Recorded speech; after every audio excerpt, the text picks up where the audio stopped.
ഒരു കാലം, വാക്കുകൾക്ക് രാഷ്ട്രീയമുണ്ടായിരുന്ന കാലം, വിപ്ലവ ചിന്തകൾ യുവാക്കളെ ഉണർത്തിയ സമാന്തര സാംസ്കാരിക മുന്നേറ്റങ്ങൾ രൂപപ്പെട്ട കാലം, സാഹിത്യം പ്രതിരോധവും കവിത ഒരു രാഷ്ട്രീയ ഭാഷയുമായി വളർന്ന കാലം. അക്കാലത്തെ മലയാള ആധുനികതയെ കവിതയിലൂടെ രാഷ്ട്രീയവൽക്കരിച്ചൊരാൾ. KGS എന്ന മൂന്നക്ഷരം കൊണ്ട് സാംസ്കാരിക കേരളത്തിൻ്റെ ശബ്ദമായ വിദ്വേഷത്തിൻ്റെ കാലത്ത് ഉച്ചരിക്കപ്പെടേണ്ട ഏറ്റവും വലിയ വാക്ക് മൈത്രിയാണ് ഉറക്കെ പറഞ്ഞൊരു കവി ശ്രീ KG ശങ്കരപിള്ള.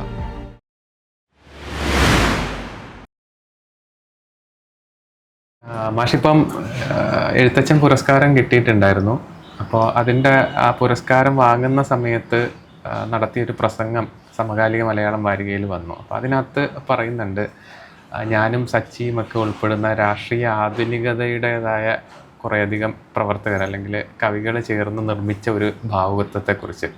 ഇപ്പോൾ ഡെറിക്സ് ഒബ്രോയുടെയൊക്കെ വിപ്ലവത്തിൻ്റെ വിപ്ലവം പോലെയായിരുന്നു അത്. കുറേ മരണപ്പെട്ടവരും അല്ലെങ്കിൽ കൊല ചെയ്യപ്പെട്ടവരും നാളെ ഒരു പുതിയ ലോകം സാധ്യമാകുമെന്നൊക്കെ കരുതി പ്രവർത്തിക്കുകയൊക്കെ ചെയ്ത ഒരു കൂട്ടം മനുഷ്യരുടെ കാലം. അപ്പോൾ എങ്ങനെയാണ് ആ ഒരു കാലത്തെ അടയാളപ്പെടുത്താൻ ആഗ്രഹിക്കുന്നത്? അന്ന് വലിയ കവികളും വലിയ നോവലിസ്റ്റുകളും കഥാകൃത്തുക്കളും ചിത്രകാരന്മാരും ഒക്കെ ആ കാലത്ത് ജീവിച്ചിരിക്കുന്നുണ്ട് ശരിക്കും. അതായത് ഇപ്പം വൈലോപ്പള്ളി, എടശ്ശേരി, കുഞ്ഞിരാമൻ നായർ, ബാലാമണിയമ്മ തുടങ്ങിയിട്ടുള്ളൊരു വിഭാഗം, സുഗതകുമാരി, അയ്യപ്പ പണിക്കർ, ONV, പിന്നെ കക്കാട്, മാറ്റൂർ, അങ്ങനെയുള്ള വേറൊരു വിഭാഗ തലമുറ. ഇങ്ങനെ ഒരു വളരെയധികം മൗലികതയുള്ളവരും കവിത എന്നുള്ള മാധ്യമത്തിൽ വളരെ ശ്രദ്ധയുള്ളവരുമായ ഒരു 2-3 തലമുറ കവികൾ നമ്മുടെ തൊട്ട് മുമ്പിലുണ്ട്. എല്ലാവരും ഒന്നാംകിട കവികളാണ്. ഏത് ഭാഷയിലേക്ക് വിവർത്തനം ചെയ്താലും ഇവരൊക്കെ ഗംഭീരന്മാർ തന്നെയാണ്. അപ്പം അതിൽ അന്നെന്താണെന്ന് വെച്ചാൽ, ഇപ്പം ഗോവിന്ദനും ഒക്കെ യൂറോപ്യൻ കവിതയോടെ വല്ലാത്ത കൂറുണ്ടായിരുന്നു. പക്ഷെ ഗോവിന്ദൻ എഴുതുന്നത് കൂടുതലും തനി മലയാളത്തിലാണ്, നാടോടി കഥകളാണ്. ഇപ്പോൾ പാക്കനാരുടെയോ പിന്നെ നാരായണത്ത് പ്രാന്തൻ്റെയോ അങ്ങനെയൊക്കെയുള്ള മലയാളത്തിൻ്റെ ഏറ്റവും തെളിമയുള്ള ഫോക്ക് ലിറ്ററേച്ചറിൻ്റെ പേരിൽ ആ ഫോക്ക് ഇമാജിനേഷനോടെ വലിയ കൂറുണ്ടായിരിക്കുകയും, എന്നാൽ യൂറോപ്യനായിട്ടുള്ള ഇപ്പം ഒരുപാട് കവികൾ, പ്രത്യേകിച്ച് ഐറിഷ് കവി യേറ്റ്സിനെ പോലുള്ളവരുടെ കവിതകളോട് അടുപ്പം, ഇങ്ങനെയുള്ള വിചിത്രമായ വിദൂരതകളുടെ ഒരു ആകർഷണമുണ്ട്. അത് ഒരു ഭാഗത്ത് ഈ കോളനി വിരുദ്ധമായ, അധിനിവേശ വിരുദ്ധമായ ഒരു പുതിയ ഭാവുകത്വം ഗോവിന്ദനിലൊക്കെ ഉണ്ട്.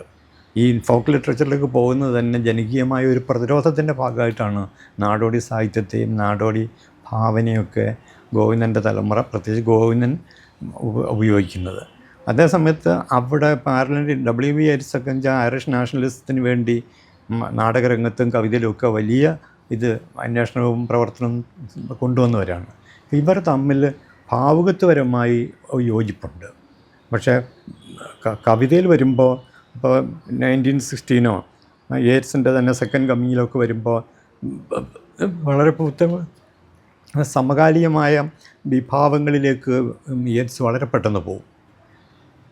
കുറേ കാലം കഴിഞ്ഞിട്ടാണ് പൊന്നാനിക്കാരൻ്റെ മനോരാജ്യം മുതലുള്ള കവിതകൾ വരുമ്പോഴാണ് ഗോവിന്ദൻ അങ്ങനെയാവുന്നത്.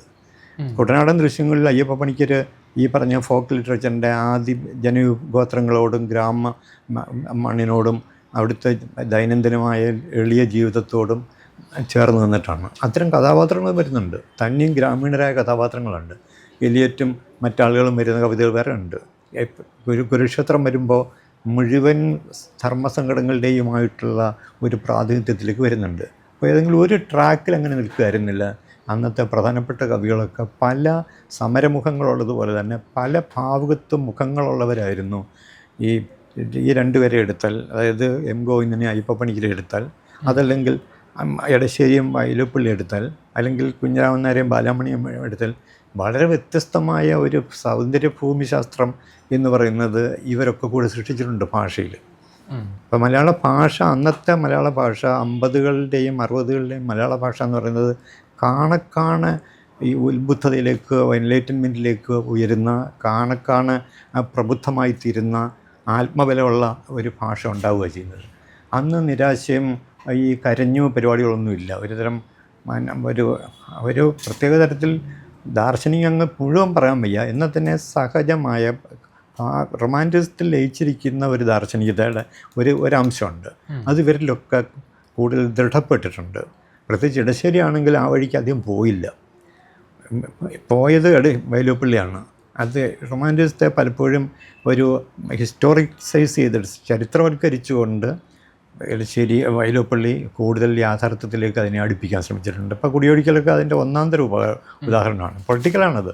പക്ഷേ അതേസമയം തന്നെ അത് ഇവിടെ നിലനിൽക്കുന്ന സാമൂഹ്യ വിഭജനത്തിൻ്റെയും ജാതി വ്യത്യാസത്തിൻ്റെയും തൊഴിലാളി മുതലാളി വ്യത്യാസത്തിൻ്റെയും ഫ്യൂഡലായിട്ടുള്ള നാടുവാഴിത്ത പിന്നെ ഗ്രഹാതുരത്വങ്ങളുടെ ഒക്കെ മിശ്രണമുണ്ട്. അതിൻ്റെ ഉള്ളിൽ സൂക്ഷ്മ ലോകങ്ങൾ അനവധിയാണ് കുടിയൊഴിക്കലുള്ളത്. അതേസമയം അത് കാൽപ്പനികതയുടെയും ഈ പറയുന്ന പൊളിറ്റിക്കൽ മോഡേണിസത്തിൻ്റെയുമായ ഒരു അഭിമുഖീകരണമുണ്ട്. ഇങ്ങനെ ഒരു വളരെ ജാഗ്രതയുള്ളതും ഉയർന്നുയർന്ന് മുന്നോട്ട് പോകാൻ വ്യഗ്രപ്പെടുകയും ചെയ്യുന്ന കവിതയുടെ പശ്ചാത്തലത്തിലാണ് നമ്മളൊക്കെ വരുന്നത്. അപ്പോൾ നമ്മൾ പുത്തനായിട്ട് എന്ത് കണ്ടുപിടിച്ചു എന്നുള്ളതിനേക്കാൾ കൂടുതൽ നമുക്ക് എന്ന് വെച്ചാൽ ഒരുപാട് വിമർശനം ഉണ്ടായിരുന്നു. മുൻ തലമുറയുടെ കവിതയോട് വിമർശനം, മുൻ തലമുറയിൽ നിലനിന്നിരുന്ന ഐഡിയോളജിക്കൽ നിലപാടുകളോടുള്ള വിമർശനം, പിന്നെ ഈ വ്യവസ്ഥയോട് അത്രമേൽ ഒട്ടിച്ചേർന്ന് നിൽക്കുന്ന പഴയ കവിതയോടുള്ള വിമർശനം, ചിലർക്ക് ഇപ്പോഴും പൗരാണികമായ ഭക്തിയോട് ഈശ്വര വിശ്വാസം പോലുള്ള കാര്യങ്ങളിലും മതപരമായ കാര്യങ്ങളിലുള്ള ചേർച്ച, ഇതിനോടൊന്നും നമുക്ക് യോജിപ്പില്ലായിരുന്നു. അതിനെയൊക്കെ കവിത അതിൻ്റെയൊക്കെ ഭാഗമാകുമ്പോൾ തീർച്ചയായിട്ടും കവിത അറിയാതെ തന്നെ ഒരു കൺസർവേറ്റീവായ യാഥാസ്ഥിതികമായ ഒരു ഭാവുകത്വത്തെ ഉള്ളുകൊണ്ട് ന്യായീകരിക്കുന്ന പോലെ ഉണ്ടായിരുന്നു. അപ്പോൾ അതിനെയൊക്കെ ചേർക്കുക. അപ്പോൾ സൂക്ഷ്മതലത്തിലുള്ള ഒരു ന്യൂറോ സർജറി പോലെ കവിതയുടെ ആഴത്തിൽ തന്നെ ഒരുപക്ഷെ ക്രിയേറ്റിവിറ്റിയുടെ ഉപബോധത്തിൽ തന്നെ ഇറങ്ങിച്ചെന്ന് ഭാഷയെ നവീകരിക്കാനുള്ള ശ്രമങ്ങളാണ് ആദ്യഘട്ടത്തിൽ നമ്മൾ ശ്രമിച്ചിട്ടുള്ളത്. അതുകൊണ്ടാണ് ഇപ്പോൾ റെഗിസ്റ്റർ ഡെബ്രയുടെ റെവല്യൂഷൻ ഇൻ റെവല്യൂഷൻ എന്ന് പറഞ്ഞ പുസ്തകത്തിൽ എന്താണെന്ന് വെച്ചാൽ വിപ്ലവത്തിൻ്റെ ഉള്ളിൽ നടക്കുന്ന വിപ്ലവമാണ്. അപ്പോൾ ഒരു സോഷ്യൽ വിപ്ലവത്തിൻ്റെതായ ബാഹ്യ അന്തരീക്ഷം ഉണ്ടാവുകയും അതേ സമയത്ത് വളരെ നിശ്ചിതമായ റെഡ് സ്പോട്ടുകൾ ഒരു വ്യവസ്ഥയിൽ നിർമ്മിക്കുകയും ചെയ്യുന്നത് റെവല്യൂഷണറി ആക്ഷൻസിലൂടെ. അങ്ങനെ കുറേ അധികം റെവല്യൂഷണറി ആക്ഷൻസിലൂടെ ഈ റെഡ് സ്പോട്ടുകൾ കുറേ ഉണ്ടായിക്കഴിഞ്ഞാൽ അവയെ കൂട്ടി യോജിപ്പിച്ചിട്ട് ഒരു റെഡ് കൺട്രി ഉണ്ടാവുക, റെഡ് സിസ്റ്റം ഉണ്ടാവുക. ഇങ്ങനെ ഒരു ഗറില്ല വാർഫെയർ പോലുള്ള ഒരു ഓപ്പറേഷൻ അതിനെയാണ് ഡെബ്രെ അത് ചെഗുവേരയുടെയും കാസ്ട്രോയുടെയും ഒക്കെ സുഹൃത്തായ കൂടെ നിന്ന അല്ലെങ്കിൽ ശിഷ്യൻ ആയിരുന്ന ഡെബ്രെ ചെയ്യുന്നത്. ഇതേപോലെ തന്നെ കവിതയ്ക്കുള്ളിൽ ചില മേഖലകളിൽ നമ്മൾ ഒരു ലിബറേറ്റീവ് വിമോചനോന്മുഖമായ ചില ശക്തികൾ നിക്ഷേപിക്കുകയും അങ്ങനെ മൊത്തം സംസ്കാരത്തെ തന്നെ ഭൗതികവാദ കാഴ്ചപ്പാടിലേക്ക് കൊണ്ടുവരികയും കൂടുതൽ ജനകീയമായ ഒരു രാഷ്ട്രീയ പ്രത്യയശാസ്ത്രത്തെ പിന്തുണയ്ക്കുകയും ചെയ്യുന്ന തരം ഒരു ഭാവുകത്വത്തെയാണ് നമ്മളന്ന് സൃഷ്ടിക്കാൻ ശ്രമിച്ചിട്ടുള്ളത്. അപ്പോൾ അങ്ങനെ വരുമ്പോൾ അതിന് ഈ വ്യവസ്ഥാപിതമായിട്ടുള്ള പഴയ ജേണലുകളൊന്നും ഇത് ഉൾക്കൊള്ളുമായിരുന്നില്ല. അങ്ങോട്ട് ശ്രമിച്ചുമില്ല. നമ്മൾ സ്വന്തമായിട്ട് മാസിക തുടങ്ങാൻ തീരുമാനിക്കരുത്. അങ്ങനെയാണ് പ്രസക്തി വരുന്നത്. അങ്ങനെയാണ് പ്രസക്തി. ഞാൻ തന്നെ ഇറങ്ങി പുറപ്പെട്ടതാണ്. അപ്പോൾ പിന്നെ തുടങ്ങിക്കഴിഞ്ഞപ്പോൾ ആൾക്കാരൊക്കെ കൂടെ ഉണ്ടായി. ഇവർ രാജീവിൻ്റെയും സച്ചിദാനന്ദൻ്റെയും അനവധി സുഹൃത്തുക്കളുടെയും സഹായം അതിലേക്ക് ഉണ്ടായി. അപ്പോൾ അത് കാര്യം ചെയ്യാൻ എളുപ്പമായിരുന്നു. ഈ നമ്മൾ ഇന്ത്യൻ എപ്പിക് ട്രഡീഷനെ വിമർശിച്ചുകൊണ്ട് സംശീകരിക്കായിരുന്നു. മഹാഭാരതത്തെ അതിലേക്ക് എടുക്കുന്നുണ്ട്. ധൃതരാഷ്ട്രം എന്ന കഥാപാത്രം പഴയ ധൃതരാഷ്ട്രയുടെ ഒരു വിമർശനാത്മകമായ രാഷ്ട്രീയവൽക്കരണം ഉണ്ട് അതിൻ്റെ ഉള്ളിൽ. അയാൾ അധികാരിയുടെ പ്രതിനിധിയാണ്. അധികാരം വികൊലപ്പെടുന്നുണ്ട്, ഭയം ബാധിച്ചതായിത്തീരുന്നുണ്ട്. അയാൾ നമുക്ക് എന്താണ് സംഭവം നടന്നുകൊണ്ടിരിക്കുന്നു എന്നുള്ളതിനെപ്പറ്റി സമകാലികതയെപ്പറ്റി അജ്ഞനാണ്. അയാളുടെ ജ്ഞാനമൊക്കെ പൗരാണികമാണ്. പിന്നല്ലെങ്കിൽ അയാളുടെ മനസ്സിൻ്റെ വേദനകളെ പറ്റിയൊക്കെ ആധികാരികമായിട്ട് പറയാൻ പറ്റും. മനസ്സിൻ്റെ പക്ഷെ ഭാവി എന്ന് പറഞ്ഞാൽ അയാൾക്ക് ഭയാനകമായ ഒരു കാര്യമാണ്. മക്കളുടെ കാര്യം, കൊച്ചുമക്കളുടെ കാര്യം, നാട്ടിൽ സംഭവിക്കാനിരിക്കുന്നത്, ഈ തീവ്രവാദപരം ഇപ്പം നക്സലൈറ്റ് മൂവ്മെൻറ്റ് പോലുള്ള സംഭവങ്ങളൊക്കെ വരുമ്പോൾ അത് ഇടിമിന്നൽ പോലെയാണ് ഓരോ വാർത്തയും വന്നിരുന്നത്. ഇതൊക്കെ അധികാരികളെ ഞെട്ടിച്ചിട്ടുണ്ട്, ഉറക്കം കളഞ്ഞിട്ടുണ്ട്. അപ്പോൾ ഉറക്കം നഷ്ടപ്പെട്ടവൻ്റെയും ഭയന്നവൻ്റെയുമായ ഒരു ഛന്തസ്, എന്നാൽ ഉപബോധ മനസ്സിൽ ഒരു സോഷ്യലിസ്റ്റ് സ്വപ്നം ഉണ്ടായിരിക്കുകയും ചെയ്യുന്ന ഒരു വൈരുദ്ധ്യത്തോട് കൂടിയ ഒരു ഛന്തസ് എന്ന് പറയുന്നത് വലിയ വെല്ലുവിളിയായിരുന്നുണ്ട് അക്കാലത്ത് നിർമ്മിക്കാൻ. അങ്ങനെ ഒന്നിനു വേണ്ടിയാണ് നമ്മളെല്ലാവരും കുറച്ചുപേരെങ്കിലും ശ്രമിച്ചിട്ടുള്ളത്. ഓക്കെ. ഇപ്പം മാഷ് പ്രസക്തിയുടെ കാര്യം പറയുകയുണ്ടായി. അപ്പം ആ പേര് തന്നെ അന്നത്തെ സാമൂഹ്യ സാഹചര്യത്തിൽ എങ്ങനെയാണ് അത് തിരഞ്ഞെടുക്കുന്നത്, അല്ലെ അതിന്റെ പിന്നിലുള്ള പ്രവർത്തനങ്ങൾ? ഇപ്പോൾ പ്രസക്തമായത് പറയുന്ന മാസികയെന്ന് ഞാൻ ഉദ്ദേശിച്ചിരുന്നുള്ളൂ. ബാക്കിയൊക്കെ അപ്രസക്തമാണെന്ന് നമ്മൾ പറയാതെ പറയുകയാണത്. അത് പൂർണ്ണ നിഷേധമല്ല. അവയ്ക്ക് യഥാർത്ഥത്തിൽ നമ്മൾ വിചാരിക്കുന്ന ഇന്ന് ചരിത്രത്തിലെ ഏറ്റവും കേന്ദ്രസ്ഥാനത്ത് നിൽക്കുന്ന ഒരു ലീഡിങ് ഐഡിയോളജിയോ ലീഡിങ് സെൻസിബിലിറ്റിയോ ലീഡിങ് വിഷനോ ഒന്നുമായിട്ട് പോകാൻ അപ്പോൾ നിലവിലിരിക്കുന്ന സാഹിത്യ രൂപങ്ങൾക്കും സംസ്കാര രൂപങ്ങൾക്കും സാധ്യത കാണുന്നില്ല എന്ന് പറയുന്ന ഒരു വിയോജിപ്പാണത്. അപ്പോൾ മറ്റുള്ളതൊക്കെ പ്രസക്തമാണെന്ന് വേറൊരു കാഴ്ചപ്പാടിൽ പറയാൻ പറ്റും. പക്ഷേ നമ്മുടെ കാഴ്ചപ്പാടിലന്ന് അതിനോടൊക്കെ ആധിപത്യത്തിലുള്ള ഈ പ്രത്യയശാസ്ത്രത്തോടും സാഹിത്യ രൂപങ്ങളോടുമുള്ള വിയോജിപ്പായിരുന്നു അന്നത്തെ സ്ട്രോങ് പോയിന്റ്. അപ്പോൾ വിയോജിക്കാനുള്ള സ്വാതന്ത്ര്യമാണ് സർഗാത്മക സ്വാതന്ത്ര്യം എന്ന് തന്നെ നമുക്കന്ന് സിദ്ധാന്തം ഉണ്ടായിരുന്നു. അത് ഒരു പൂർണ്ണമായിട്ടും നമ്മൾ അത് പ്രതിരോധപരമാക്കി. ആ നിലയിലാണ് പ്രസക്തിയും പിന്നെ അതിനെ തുടർന്ന് പ്രേരണ വന്നു, സമസ്യ വന്നു, അങ്ങനെ പല പ്രസിദ്ധീകരണങ്ങളും പിന്നെ ഈ സ്വന്തം മുൻകൈയിൽ ഉൾപ്രദേശങ്ങളിൽ എത്തുന്നു. അപ്പോൾ ഒരു ലീഡിങ് ആയിട്ടുള്ള ഒരു സംഗതി വന്നു. ഞങ്ങൾക്ക് 2 മാസിക ഇറക്കാൻ പറ്റുള്ളൂ. ഞാൻ 3ാമത്തെ മാസിക പ്രിൻ്റ് ചെയ്യുമ്പോൾ പോലീസ് വന്ന് പിടിച്ചിട്ടിക്കൊണ്ട് പോകുമായിരുന്നു. അപ്പോൾ അത് ആ നിലയ്ക്ക് അത് ദുരന്തമായി, അടിച്ചമർത്തപ്പെട്ട പോലെ. പക്ഷേ അതിന് പകരം പലത് വന്നു പറഞ്ഞു. പിന്നെ പ്രേരണ വന്നു. പിന്നെ അവരുടെ ഈ CPML-ൻ്റെ ഒരു ഔദ്യോഗിക പ്രസിദ്ധീകരണം പോലെ ആയി. അതിന് ജനകീയ സപ്പോർട്ട് കൂടുതൽ വിപുലമായിരുന്നു. പക്ഷെ അതുകൊണ്ട് തന്നെ അത് കൂടുതൽ ഈ ഒരു കക്ഷിരാഷ്ട്രീയ സ്വഭാവമുള്ള ഒരുപാട് കാര്യങ്ങൾ അതിലേക്ക് വന്നു ചേർന്നു. പക്ഷെ അതിൽ നല്ല കാര്യം എന്ന് വെച്ചാൽ പരിസ്ഥിതിയെ സംബന്ധിച്ച് ധാരാളം കാര്യങ്ങൾ അതിൽ വന്നു. രാഷ്ട്രീയ കാര്യങ്ങളെപ്പോലെ തന്നെ പാരിസ്ഥിതിക സംഭവങ്ങൾ, അതുപോലെ ദളിത് മുന്നേറ്റത്തിൻ്റെ കാര്യങ്ങൾ, പുതിയ സാമൂഹിക നീതിയുടെ മണ്ഡലങ്ങൾ അതിലൂടെ വെളിപ്പെട്ടു തുടങ്ങി. അങ്ങനെ വരുമ്പോൾ പുതിയ മാസികകളും പുതിയൊരു ജ്ഞാനമേഖലയെയും പുതിയൊരു സൗന്ദര്യാനുഭൂതി മേഖലയെയും പുതിയൊരു മാധ്യമ പൈതൃകത്തെയും സ്ഥാപിച്ചുകൊണ്ടാണ് മുന്നോട്ട് വന്നിട്ടുള്ളത്. അപ്പോൾ എന്നുവെച്ചാൽ സംസ്കാരത്തിൻ്റെ വളർച്ച നമുക്കറിയാം. ഇതിൻ്റെ ഉള്ളിലൂടെ സംസ്കാരം ഇങ്ങനെയൊക്കെയാണ്. സംസ്കാരം ഓരോ ഇല വളർന്ന് ചില്ലകളായി അങ്ങനെ ഒരു വടവൃക്ഷമായിട്ടൊരു കാലത്തിൻ്റെ സംസ്കാരം ഉണ്ടായി വരുന്നത് നമുക്ക് കൺമുമ്പിൽ കാണാമായിരുന്നു. കാരണം അതിൻ്റെ ചുവട്ടിൽ വെള്ളം ഒഴിക്കുന്നവരും വളം ഇടുന്നവരും അതിനെ പരിചരിക്കുന്നവരും ഒക്കെ ആയിട്ട് ധാരാളം സഹകരണമുണ്ട്. അതൊന്നും ഇൻഡിവിജ്വൽ വ്യക്തി എന്ന് പറഞ്ഞാൽ പിന്നെ ഒരാൾ മുന്നിലുണ്ടാവും, അല്ലെങ്കിൽ വളരെ പിന്നിലുണ്ടാവും. പക്ഷേ എങ്കിൽ പോലും ഇതൊരു കളക്റ്റീവ് വർക്കാണ്. ഒരാളിൻ്റെ മിടുക്കെന്ന് പറയുന്നതിനേക്കാൾ അധികം ഒരു യത്നത്തിൻ്റെ ഫലമായിട്ടാണ് ലിറ്റിൽ മാഗസിനുകളൊക്കെ വന്നിട്ടുള്ളത്.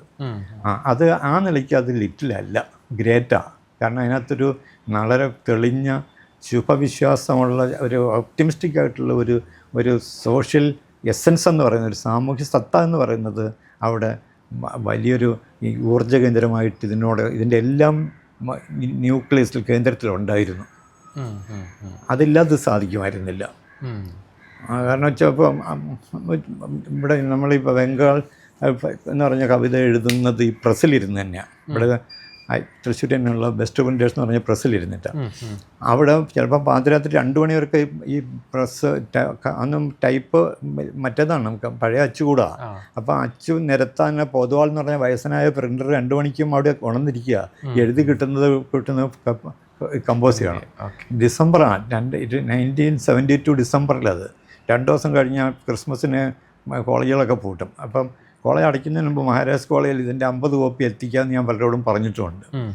അപ്പോൾ ഇങ്ങനെ ഒരുപാട് സമ്മർദ്ദമുണ്ട്. പക്ഷേ ഇതിനകത്ത് ഇത് പ്രിൻ്റ് ചെയ്യാൻ കമ്പോസിറ്റർ പൊതുവാളെന്ന് പറഞ്ഞാലും പ്രസുഡമ്മ PK റഹീം എന്ന് പറഞ്ഞാലും പ്രിൻ്റർ ജോസ് എന്ന് പറഞ്ഞ കൊരട്ടിക്കാരനും ഒക്കെ ഇതിനകത്ത് സഹകരിക്കുന്നുണ്ട്.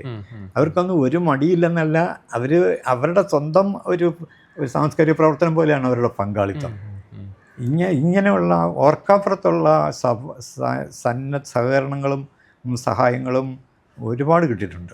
ഈ ബംഗാൾ എന്ന് പറയുന്ന കവിത 72 വരുന്നുണ്ട്. 72 ഡിസംബറിൽ ശരിക്കും പ്രസക്തിയിലൂടെയാണോ? ഒന്നാം ലക്കത്തില. അപ്പം പ്രസക്തി ഇല്ലായിരുന്നെങ്കിൽ ഒരു പക്ഷേ ബംഗാൾ ഉണ്ടാവില്ലായിരുന്നു. ഉണ്ടാവാൻ സാധ്യത കുറവാണ്, വേറെ രൂപത്തിലായിരിക്കും. അതിന് ഈ പറഞ്ഞ മുഖ്യധാരയുടേതായ ഒരു എഡിറ്റിംഗ് സ്വഭാവത്തിലായിരിക്കും അന്നേരം അത് വരാൻ സാധ്യത. മുഖ്യധാരയിൽ അത് കാര്യം അതിൻ്റെ രൂപം അതിനു മുമ്പുള്ളതല്ല. കവിത ഉണ്ട്, അതിൻ്റെ ഉള്ളിൽ തന്നെ ധൃതരാഷ്ട്ര വിഹ്വലനായ ഒരാൾ, വളരെ പരിഭ്രാന്തനായിട്ട് ശിഥില മനസ്സുള്ള ഒരാൾ, അയാളുടെ മുമ്പ് ചരിത്രം തന്നെ ഒരു ശിഥില യാഥാർത്ഥ്യമാണ്. അതിനെ കൂട്ടിയോജിപ്പിക്കാൻ വയ്യ ഇയാൾക്ക്. ഹാംലെറ്റ് പറയുന്ന പോലെ time is out of joint എന്ന് പറഞ്ഞ ഒരു ഒരു ഒരു ഭാരമാണ് അയാളെ വിഷമിപ്പിക്കുന്നത്, അല്ലെങ്കിൽ അയാളെ ജീവിപ്പിക്കുന്നത്. ഇങ്ങനെ ഒരു കാലത്ത് എങ്ങനെയാണ് അതിശിഥിലമായിക്കൊണ്ടിരിക്കുന്ന ഒരു കാലത്ത് യഥാർത്ഥത്തിൽ ശിഥിലമാകുന്നത് ഈ അപ്പർ ക്ലാസിൻ്റെ മനസ്സ് തന്നെയാണ്. അതാണ് ആത്മചൈതന്യം എന്ന് അതിനകത്ത് തുടക്കത്തിൽ തന്നെ പറയുന്നുണ്ട്. വിപ്ലവപൂർവ്വകാലം എന്ന് പറയുന്നത് ഉപരിവർഗത്തിൻ്റെ സിരകളിൽ ആത്മചൈതന്യത്തിൻ്റെ വിഷം നിറയ്ക്കുന്നു എന്ന് പറയുന്നൊരു വാചകം ചൈനീസ് കവി ലൂഷിൻ്റെ അതിനകത്ത് ചേർക്കുന്നുണ്ട്. അപ്പോൾ ആ ആത്മചൈതന്യത്തെ ദേശശൈഥില്യമായിട്ടും ചരിത്ര ശൈഥില്യമായിട്ടും യാഥാർത്ഥ്യ ശൈഥില്യമായിട്ടും അങ്ങനെ മൊത്തത്തിൽ ഡിസിൻറ്റഗ്രേഷൻ്റെതായ ഒരു കാലം ആണ് നമ്മൾ നേരിടുന്നത്. ആ ഡിസിൻറ്റഗ്രേഷൻ എന്ന് പറയുന്നത് ഇപ്പം വേനൽക്കാലത്തും പാടം വിണ്ടുപൊട്ടി ഇങ്ങനെ അനവധി നൂറുകണക്കിന് കഷ്ണങ്ങളായി ശകലങ്ങളായിട്ട് അങ്ങനെ ചിതറുന്നത് പോലെ മനസ്സും ഇതേപോലെ തന്നെ വരാനിരിക്കുന്ന ഒരു വലിയ കാലഭേദത്തിൻ്റെ ആമുഖമായിട്ട് ഇങ്ങനെയുള്ള ശിഥിലമായ ഒരുപാട് മണ്ണടരുകളും മൺതിട്ടകളും ഭാഗങ്ങളും ഒക്കെ ആയിട്ട് മാറുന്നുണ്ട്. ഭാഷയിൽ അത് സംഭവിക്കുന്നുണ്ട്. അപ്പോൾ ഇതിനകത്ത് കാവ്യരൂപം ഒന്നാന്തരം കാവ്യശില്പങ്ങളാണ് എഴുശ്ശേരിയും വൈലോപ്പള്ളിയൊക്കെ ചെയ്തുകൊണ്ടിരിക്കുന്നത്. കുഞ്ഞിരാമൻ നായരും വൈലോപ്പള്ളിയും ബാലമണിയമ്മയും. പിന്നെ കുറച്ച് കഴിഞ്ഞാൽ അയ്യപ്പ പണിക്കർക്കും ഗോവിന്ദനും ഒക്കെ തന്നെ ഈ മാതിരിയുള്ള ഇതുണ്ട്. വേറൊരു ഭാഗത്ത് വളരെ കാൽപ്പനികമായിട്ട് തിരുനെല്ലൂർക്കാരനായരനും ONV കുറുപ്പും B ഭാസ്കരനും പോലുള്ള കവികളും നന്നായിട്ട് ചെയ്തുകൊണ്ടിരിക്കുന്നുണ്ട്. പക്ഷെ അവിടെയൊക്കെ എന്ന് വെച്ചാൽ ഈ പുറമേ എല്ലാം ഭദ്രമാണ്. അവരിൽ ഇങ്ങനെ ഒരു അത്യഗാധമായ ഒരു വിള്ളലിനെ അവർ അഭിമുഖീകരിക്കുന്നില്ല. ബംഗാൾ എന്ന് പറഞ്ഞ കവിതയിൽ ഈ ഭൂമി വിണ്ടുപോകുന്ന ഭൂമിയെ പറ്റി തന്നെ പറയുന്നുണ്ട്. ആ വിള്ളലിൽ ഇങ്ങനെ കാതിയർക്കുന്ന കറുത്ത ദളിത് കുട്ടികൾ അഗാധമായ ചരിത്രത്തിൻ്റെ വലിയ ധ്വനികൾ ഇങ്ങനെ കേൾക്കുന്നുണ്ട്. അപ്പം ഇത് അങ്ങനെയുള്ള അഗാധമായ ശബ്ദത്തെയും അഗാധമായ യാഥാർത്ഥ്യത്തെയും ആണ് ഓരോ വിള്ളലിൽ നിന്നും പിടിച്ചെടുക്കേണ്ടതെന്നുള്ള ഒരു പുതിയ മെസ്സേജിലേക്ക് നമ്മുടെ കാലത്തെ ഈ കവിതയും പല കവിതകളും എത്തിച്ചേരുന്നുണ്ട്. M. സുകുമാരൻ്റെ കഥകൾ അതുപോലെ തന്നെ, പട്ടത്തുള്ളയുടെ കഥകൾ അതുപോലെ തന്നെ.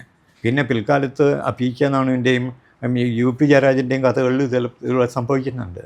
ഇങ്ങനെ ഒരു കവിതയിൽ മാത്രമല്ലാതെ കഥയിലും ചിത്രകലയിലും സംഗീതത്തിലും നാടകത്തിലും ഒക്കെ തന്നെയും ഇങ്ങനെയുള്ള ഒരു സെൻസിബിലിറ്റി വളരെ സജീവമാകുന്നുണ്ട്. ഇതിനെയാണ് ആ കാലത്തെ വിവിധ ലിറ്റിൽ മാഗസിനുകൾ പ്രതിനിധീകരിച്ചിട്ടുള്ളത്. അപ്പോൾ ഒരു ആഴക്കാഴ്ചയുടെയും ആഴക്കേൾവിയുടെയും ഭാവുകത്വത്തെയാണ് ഒരു തരത്തിൽ ഇന്ന് നോക്കുമ്പോൾ പ്രവചനാത്മകമായി അന്നത്തെ രചനകൾ കവിതയിലും കഥയിലും നാടകത്തിലും ഒക്കെ കൊണ്ടുവന്നത്. TV ചന്ദ്രൻ്റെ കവരിയെന്നത് ചുവന്നപ്പോൾ എന്ന് പറഞ്ഞ സിനിമയിലൊക്കെ ഇത് തന്നെയാണ് വരുന്നത്. ഈ മാതിരിയുള്ള ഒരു പുതിയ റെഡ് എന്ന് പറയുന്ന പുതിയൊരു വിപ്ലവാത്മകതയുടേതായ പ്രാതിനിധ്യമുണ്ട്. സിനിമയിലേക്കും അത് വരുന്നുണ്ട്. ഉത്തരായനത്തിലും അങ്ങനെ ഒരു ഹതാശനായി പോകുന്നൊരു വിപ്ലവകാരി ഉണ്ടല്ലോ, ഡോക്ടർ മോഹൻദാസ് അവതരിപ്പിക്കുന്ന നായകൻ.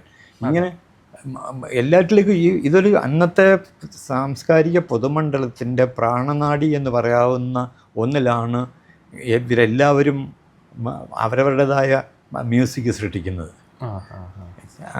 അത് വളരെ മറ്റേയാളുടെ മറ്റേ പോർച്ചുഗീസ് മഹാകവിയും ഫെർണാൻഡോ പെസോവയുടെ ഒരു വാക്യം ഇങ്ങനെ ഞാൻ കൂടെ ഓർമ്മിക്കാറുണ്ട്.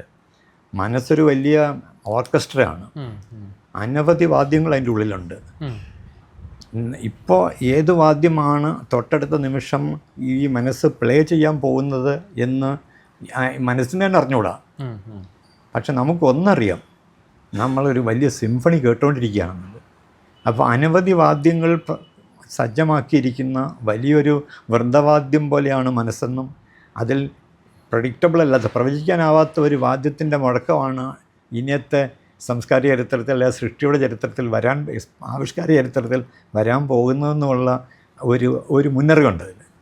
അപ്പോൾ അതുവരെ ഇല്ലാത്ത ഒന്നേ കേൾക്കാനും കാണാനുമുള്ള ഒരു സന്നദ്ധത അന്നത്തെ ഭാവുകത്വത്തിന് ആസ്വാദകരുടെ മണ്ഡലത്തിലും ഉണ്ടായിരുന്നു, സ്വീകാര്യത ഉണ്ടായിരുന്നു. ആ നാടകങ്ങൾക്കും സിനിമകൾക്കും സുകുമാരൻ്റെയും പട്ടത്തുള്ളയുടെയും മറ്റും കഥകൾക്കും നമ്മുടെയൊക്കെ കവിതയ്ക്കുമൊക്കെ സാധാരണ കവിത എഴുതിയ ഉടനെ കിട്ടുന്ന പരിചയത്തിൽ ഇല്ലാത്ത തരം ഒരു ഊഷ്മളമായ ഒരു വരവേൽപ്പന്ന് ഈ വാക്കുകൾക്കൊക്കെ ഉണ്ടായിരുന്നു. ഈ ഒരു കവിതയ്ക്കല്ല, പല കവിതകൾക്കും അതുപോലെ ഉണ്ട്. ഇപ്പൊ KGSന്റെ തന്നെ വാക്കുകളുടെ ആ ഒരു ക്രമം നോക്കുകയാണെങ്കിൽ 70-കൾക്ക് മുമ്പ് കവിതയിൽ ഉപയോഗിച്ച വാക്കുകളല്ല പിന്നീട് ഉൾപ്പെടെയുള്ളതിൽ വരുമ്പോൾ കാണാൻ പറ്റും. നമ്മളിങ്ങനെ പല സ്ഥലത്തും അന്ന് എല്ലായിടത്തും ഒരുപാട് സഞ്ചരിക്കുകയും ഒരുപാട് കോളേജുകളിലൊക്കെ ധാരാളം പങ്കെടുക്കുകയും നാട്ടിൻപുറത്തും ഒക്കെ പോവുകയാണ്. അപ്പോൾ അവിടെ ചെല്ലുമ്പോഴൊക്കെ ഒരിക്കലും പ്രതീക്ഷിക്കാത്ത ചില ആ പ്രദേശത്തൊക്കെ കോളേജിൻ്റെ മതിലിൽ ഇങ്ങനെ ഭീരുത്വം മൂലമൊരിക്കലും ഒരു പട്ടി കുരയ്ക്കാതിരിക്കുന്നില്ല എന്നൊക്കെ എഴുതി വെച്ചിരിക്കുന്ന കഷണ്ടി സമാനമായിട്ടുള്ള അത് ആ കഷണ്ടിയിൽ ഒരു പാരഗ്രാഫ് അതുപോലെ തന്നെ കോഴിക്കോട് യൂണിവേഴ്സിറ്റി മതിലും കണ്ടിട്ടുണ്ട്. ഇങ്ങനെ എന്ന് പറയുന്ന പോലത്തെ ഒരുപാട് സംഭവങ്ങൾ ഇങ്ങനെ വരും അന്ന്. അപ്പോൾ ആ വരികൾ വെറുതെ അതിനെപ്പറ്റി പത്രവാസികൾ വരുന്ന കമൻറ്റുകളേക്കാൾ പ്രധാനമായിട്ട് ജനകീയമായ ഒരു ആവിഷ്കാര സ്ഥലമാണല്ലോ ഈ ഒരു ലിറ്റിൽ മാഗസിനാണ് ചുമരും, ഈ പൊതു ഭിത്തി എന്ന് പറയുന്നത്.